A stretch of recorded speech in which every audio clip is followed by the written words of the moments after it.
jau klāt un laiks lasīt pasaciņu pirms miedziņa. Skati, kādu grāmatiņu atnesa Lācīts. Kas te rakstīts? 3 sīventiņi. Tā ir grāmatiņa par 3 sīventiņiem. Izlasīsim šo stāstiņu un būs laiks doties gulēt. Pērsim pirmo lapas pusi. Reiz 3 sīventiņi nolēma uzcelt sev mājas.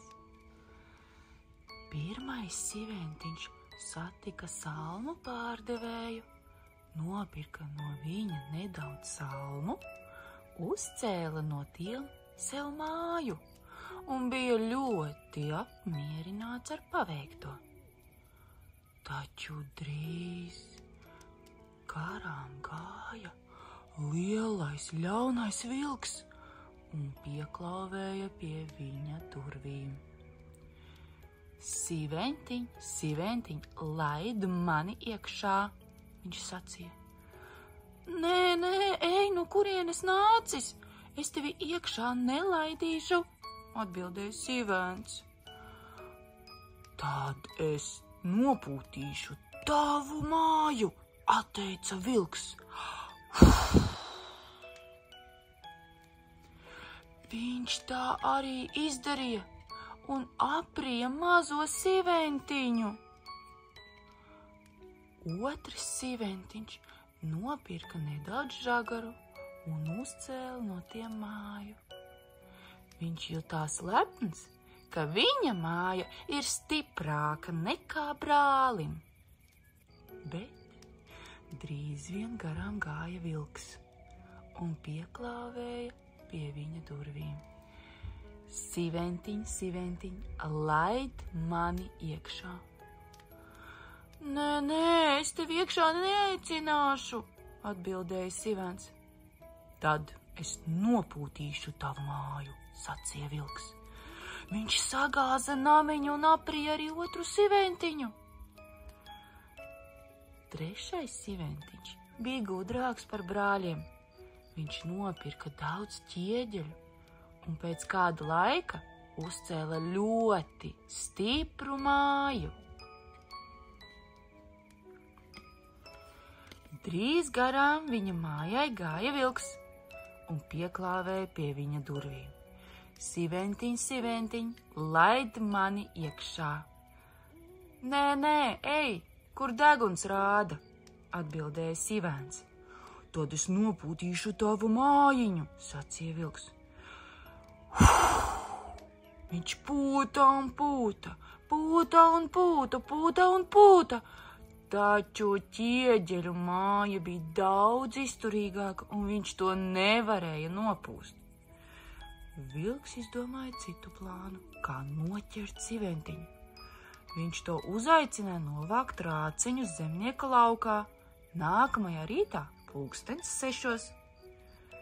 Taču sīventiņš piecēlās 5:00, novāca rāciņus un pagatavoja sev brokastis, pirms ieradās vilks. Vilks ļoti sadusmojās, taču neizrādīja to. Maigā balstiņā viņš stāstīja sīvēnam par lielisku ābeli, kas aug netālu, un teica, ka viņiem jāsatiekas nākamā rītā 5:00. Taču sīventiņš atnāca pie ābeles 4:00 un salasīja ābolus, pirms ieradās vilks. Viņš sacīja, ka āboli ir nogatavojušies un sulīgi, un meta vienu tālu prom, saukdams, lai vilks to noķer. Kad vilks skrēja pakaļ ābolam, sīvens joza atpakaļ uz mājām un aizslēdza durvis. Vilks mēģināja pēdējo reizi. Viņš aicināja sīvēnu uz tirgu 3:00 pēcpusdienā. Tāpat kā iepriekšējās reizēs sīvens atnāca agrāk, nopirka tirgū sviesta muciņu un jau gāja mājās, kad ieraudzīja nikno vilku nākam pa kalna nogāzi. Viņš ātri ielica sviesta mucā un ripoja pa kalnu, nogāzi vilkam virsū. Vilks pagriezās un skrēja uz mājām, ko kājas nes. Tikai vēlu vakarā vilks atnāca pie Sīventiņa mājas un pastāstīja viņam par ripojošo sviesta mucu. Sīvents smējās, sēdēdams pie loga, un teica, ka viņš bija mucā iekšā. Vilks kļuva nikns un nolēma iekļūt mājā pa skursteni. Kamēr viņš rāpās uz jumta, Sīventiņš uzlika uz uguns lielu katlu ar ūdeni. Vilks laidās lejā pa skursteni un plunkšs iekrita verdošā ūdenī. Tad viņš kaukdams aizskrēja projām, nekad vairs netraucēja mazo Sīventiņu. Pasakas beigas. Grāmatiņa ir izlasīta, un tagad ir laiks gulēt. Atā, atā!